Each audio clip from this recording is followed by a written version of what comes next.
This podcast is a proud member of the Lamb Podcasting Network. Find the network at largeassmovieblogs.com. Hello and welcome to episode 83 of the 1001 Movies podcast, based on the book 1001 Movies You Must See Before You Die. This week I'll be talking about Michael Mann's 1995 crime drama, Heat. You know, we're sitting here, you and I, like a couple of regular fellas. You do what you do, I do what I gotta do. And now that we've been face to face, if I'm there and I gotta put you away, I won't like it. But I'll tell you, if it's between you and some poor bastard whose wife you're gonna turn into a widow, brother, you are going down.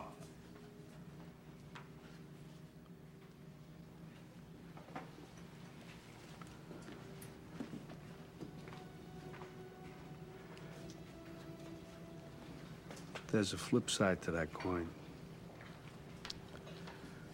What if you do got me boxed in, and I gotta put you down? Because no matter what, you will not get in my way. We've been face to face, yeah. But I will not hesitate. Not for a second.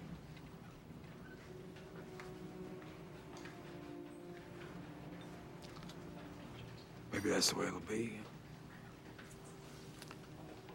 Or...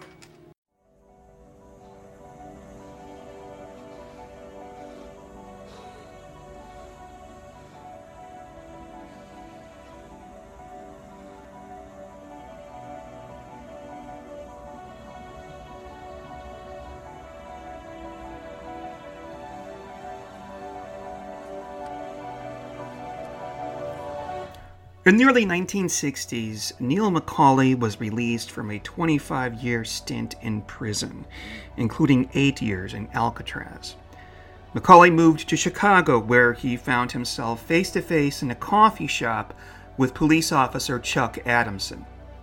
Adamson knew McCauley by reputation and cordially asked McCauley to get out of his city and create problems for someone else. McCauley replied curtly that he liked Chicago.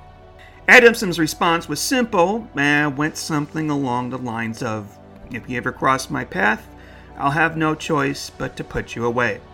At which point McCauley cordially said he would have to kill Adamson if it ever came to that. The two men parted ways and met again in 1963 when, after a high-speed chase on foot and a shootout, Adamson gunned down McCauley after he tried to hold up a supermarket. If that conversation in the coffee shop sounds familiar, it's because it became a headpiece for Michael Mann's film Heat. Mann and Chuck Adamson met through a mutual friend in Chicago, and after Mann heard several stories from his new policeman friend, he came up with an idea for a cops and robbers story in which the two main characters were a policeman and a criminal who had in common as much as they had differences. The idea turned into a script, and about 40% of that script turned into a 1989 television movie called LA Takedown, which Michael Mann also directed. In that film, the character inspired by Neil McCauley was Patrick McLaren, and his police counterpart was a character named Vincent Hanna, played respectively by Alex MacArthur and the late Scott Plank. Interestingly, the international promotional material bears the tagline, "Hannah is the cop and the heat is on." The fact that the word heat is in capitals and bears the same font as the 1995 movie makes me think no one saw this movie until after 1995, and it currently bears a lackluster 6.1 out of 10 rating on IMDb. Now, a few years later, Michael Mann's friend, producer Alan Linson, convinced him that Mann's entire script should become a feature film, and thus pre-production began on Heat. Linson and Mann's first job was casting the two leads, and they convinced Al Pacino to play policeman Vincent Hanna and Robert De Niro to play Neil McCauley, and the character retained the name of the person that he was originally based on. Now, for those of you that haven't seen Heat, it revolves around the lives of Hannah and Macaulay, the latter and his gang, successfully pulling off a heist in the film's first act before announcing he wants to leave his life of crime, but is nevertheless pulled back by his cohorts to do one more robbery. Meanwhile, Hannah is obsessed with Macaulay and catching him while teetering on the edge of a divorce. The centerpiece of the movie is when the two meet for the first time in a coffee shop, and they acknowledge their respect for each other while agreeing that, if necessary, they would take the other out. This scene, of course, is based on the actual conversation between the real Neil Macaulay and Chuck Adamson so many years ago. Linson and Mann rounded up several now well-known actors for the rest of the cast, including Val Kilmer, Jon Voight, Tom Sizemore, Amy Brenneman, Ashley Judd, Mykelti Williamson, Ted Levine, William Fichtner, Danny Trejo, Dennis Haysbert, and a very young Natalie Portman.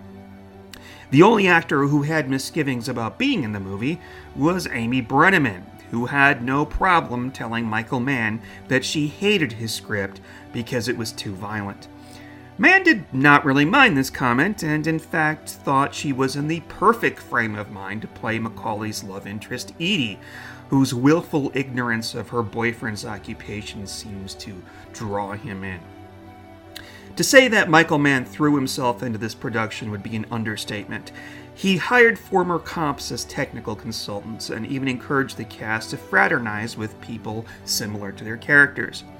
According to Mykelti Williamson, Mann had he and the other actors playing policemen dine in the wine room of a famous LA restaurant with a group of police officers who ate dinner there weekly. Likewise, with Pacino and the rest of his colleagues playing the crooks, he had them dine with some of the local organized crime personalities in the same wine room on a different night of the week. How Mann actually made these arrangements is a mystery. To prepare for a scene involving a shootout during a bank heist, Mann had the actors practice in an outdoor shooting range in real time. The actors learned all about their firearms from an expert, and during the shootout scene, they used real guns with blanks. As a result, the scene was horrendously loud, and none to very little sound effects were used. Each take used allegedly between 800 to 1,000 rounds of ammunition. Now, it was important to Michael Mann that Los Angeles be featured heavily in the film, and during pre-production, he took his set designers and location scouts on a 3-hour helicopter ride over the city, emphasizing that each scene simply oozed the feel of Los Angeles. One instance this was used is in a scene in which Hannah confronts a criminal in a yard housing a pit bull ring. The crew used an actual cockfighting establishment to frame this scene. Now, although a 1996 release was planned, Warner Brothers wanted to release the film in December of 1995, no doubt in time for the Oscars, and a post-production team worked night and day for several weeks with editing, sound, and music. Heat was a critical hit, but was somewhat of a tepid success for Warner Brothers. It failed to earn a single Academy Award nomination, although it did well at a handful of film festivals. At the time, the buzz was that it was the first time De Niro and Pacino were on screen together. They were both in The Godfather Part 2, but for obvious reasons, assuming you've seen that movie, never share a scene. Since then, they've shared the screen in 2008's forgettable Righteous Kill. Michael Mann, of course, would go on to make other gems like Ali, The Insider, and Collateral, the last of which is the subject for a future podcast episode. Although he has not said this publicly, it is quite likely that Heat is his favorite film, as he put so much into it. Nowadays, it's known as something of a cult classic, and in 2016, the cast and crew were reunited at the Academy of Arts and Sciences for a screening of the film, followed by a Q&A moderated by Christopher Nolan. This Q&A can be seen in its entirety in the extra features of the Blu-ray release. What did I think of Heat? I freaking love this movie. I am not a fan of cops and robbers movies, and I thought this would be a 3-hour slog, but it's great from beginning to end. Although it's been commonly said, the highlight of the film is probably the scene between De Niro and Pacino in the coffee shop, not just for the novelty of seeing these two actors together, but because it's just so damn good. The script, the camera work, the acting, it all slides together to make a perfect scene. Although it had been done before with The Godfather and again with Goodfellas and television shows like The Sopranos and since then Breaking Bad, this is one of those instances where you end up rooting for the bad guy. De Niro's Macaulay pulls you in, and by the end I found myself siding with him against the manic and dysfunctional Vincent Hanna. Perhaps the only shortcoming is Macaulay's relationship with Edie, which wasn't given enough screen time for me to really care, although it provides the impetus for what Macaulay does in the film's final act. The exact opposite is true with Hanna and his relationship with his wife. Hanna is a hunter at heart, and he can't resist the temptation to join his fellow policemen rather than have a romantic dinner with his wife. Of course, he's given a redemption near the end. The main message of the film is the thin line between right and wrong and the duality of the two main characters. Hanna is supposed to be a good guy, but his marriage is crumbling around him because of his unhealthy obsession with Macaulay. Macaulay, on the other hand, seems to have a good head on his shoulders, although he makes a profession out of robbing people and is determined to never leave a job undone. This, in fact, becomes his undoing.